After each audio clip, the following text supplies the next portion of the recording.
Alright, so you have seen this battle before, but now you will witness it with narration. And because I accidentally deleted the video off of YouTube. Maybe. So, me versus Sacred. You know the ending, but now you'll hear it with a bit of narration. Sacred looking all menacing, ready to just pounce on this fire team. Sends out his... Sends it out. And immediately I'm in a bad position because I sent out El Valiente. 4 times super effective rock damage potential out there right now as it exerts its pressure. So we're both flapping our wings. I'm flapping my gums. I switch the freak up out of there. Bring in Growl Route in to get a little intimidate damage and hopefully tank whatever attack this thing might want to dish. But he goes for the stealth rocks like a genius, just predicting the possible switch. I have no idea. Coffee is coursing through my veins right now.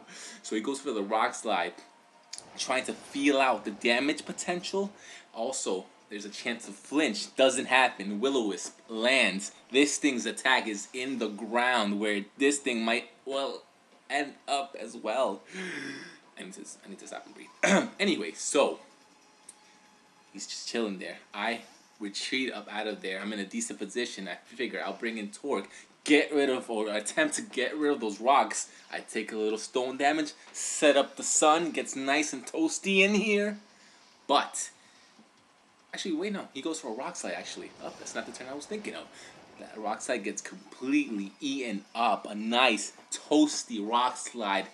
Just an entree for this Torque. So, I set up my rocks. I figure it's important to get it up rather than get rid of the stones on my edge, apparently. But he roars me out of there. It could have been a dangerous game if one of my 4 times super effective mons were brought in. Fortunately enough, Growl Route comes in, continues to just decimate that attack stat for this. I don't really know how I'm supposed to be saying that, but anyways, Morning Sun.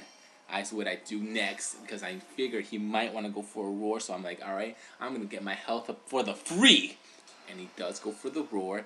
So it's still a dangerous game because of the potential of what can be brought in. I bring in, well, actually, Easy Bake gets forced out. So I'm like, okay, not a bad play. If you decide to roar again, you're gonna get taken out by this nice Easy Bake, and or if you want to switch, Thunderbolt's gonna hit this thing. Easy Bake takes out the Aerodactyl. Down to the ground it goes. Sends out his T-Tar now. Sets up the sand. All up in just everywhere. In my eyes. My spleen somehow. Anyways. So I decide to withdraw. Get up out of there because I figure a rock slide or any rock-based move from this thing is going to just destroy my Rotom's life. So I bring in Growl Route. Get that Intimidate going, lower this thing's attack, but he goes for the Stone Edge, and it's just a little too much. It's overpowering my poor Growl Route, and down he goes. So I bring in Torque.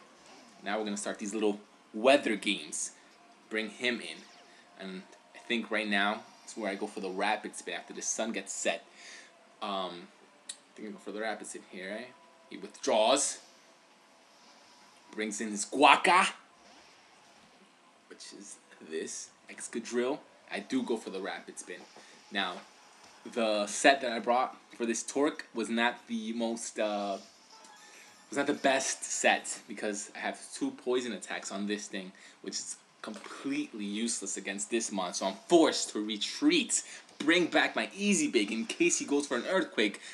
Also risky if he had Mold Breaker though, because if it was Mold Breaker, Easy Bake would be in the ground.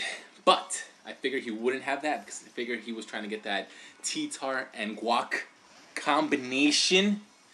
Yeah, keeps wanting to set up the sand, so I'm assuming that that's that Sand Rush. I go for the Will-O-Wisp. Miss. There's sand in my eye. I can't see it. Miss. So I miss. He withdraws again. I guess he's okay with his Guaca getting burned. Unfortunately, miss another Will-O-Wisp. I am not happy at this moment in my life. But yeah, so I decided to get up out of there because I'm feeling that whatever he might want to hit me with may just well take me out. So I go out into my Torque who has decent, more than decent physical defenses. I'm like, okay, a rock slide, I should be able to take that pretty well, you know. Live, get me down to my berry, eat it, delicious, toasty, burnt, almost berry. Ants on my hand. Anyways, so I decided to stay in because there's not much I can really do, and I thought I would take this better, but unfortunately it's not enough. But I'm okay with that because it lets me bring in something else for the free. So I bring back Vendetta. Actually, no, I bring in Vendetta for the first time, and we want to start Vendetta. A Vendetta. Jesus Christ, get your words out. Anyways, he brings out his T-Tar, I guess trying to get this sand up and kind of try to eat whatever I may want to dish. I guess he was expecting maybe some sort of fire-based attack so that this T-Tar can just eat it up. But no, I go for the protect. It fails because of the switch.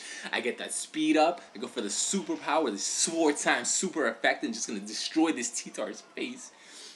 My attack goes down. My defense goes down. T-Tar goes down as well. So, I lose a little bit of health due to the sand as well as the life orb. My speed rises some more. He brings out Alakazam, medicine spoons. So I'm thinking about what to do. I'm figuring there's not much I can really switch into this. I thought worst case scenario this was freaking Focus Sash. I thought my Blaziken will go down this turn. Alakazam gets Speed Boost, which was a terrifying thing, sort of, not really, because it outspeeds everything anyways, but the thought of it just made me cringe in my pants. So anyways, go for the Overheat. Special attack, harshly falls, but it does the job done. Down goes the Mega Alakazam. Another Speed Boost, outspeed everything's mom. But he brings out his best starter, and I think it's high time I get up out of here. So I switch out Vendetta, get him out of there. I bring in Easy Big. Easy Big should be able to handle most of this thing's attack. He goes for the Mach Punch. It is Life Orb, so it does a decent amount. We both get hit with a little bit of sand. I think this sand brings me down to my berry. Another sand-covered delicious berry eaten. So right now, just chilling, trying to figure out what to do, what's best. So I thought I would live this close combat, but I forget about the power of this thing alongside a life orb. It just destroys my little Easy Bake Oven. So the sandstorm subsides. I bring back Vendetta, and I'm not risking an outspeed. Well, this thing outspeeds regardless, so I go for the protect, get my boost. Well, trying to get my speed boost. He goes for the close combat. So I'm like, alright, if you stay in, I'm going to go for my superpower and take this thing out. There's not much you can really switch into, since I think the mons that you have in the back all would not be able to take this superpower very well. So superpower takes out best starter. And I'm like, who's the best starter now? So I lose a little bit of life orb damage. Speed goes up. He brings back Guaca. Anyways. Or is it Guaca? Anyways, so yeah. Had a little too much coffee. Let's settle down. So, I bring back El Valiente, figuring he may want to go for an Earthquake, because the Rock Slide doesn't really help him too much. So he does indeed go for the Earthquake. And it just sets me up in a position for me to be able to do my little Z move. Go for the Fire MZ. El Valiente becomes surrounded with Z-Force. And he goes for a little Inferno Overdrive. Look at this. Fireball shoots. But it looks like he teleported right before it. Oh, wait, no. So, down goes Guaca! So, the King Nappy is the lone fight in Survivor against the onslaught of this bird. And, will he take this brave bird? Negative. The King Nappy goes down, granting me victory in this battle against Sacred. Now, my apologies if this is the second time that I've been doing this, but look deeply into my swirl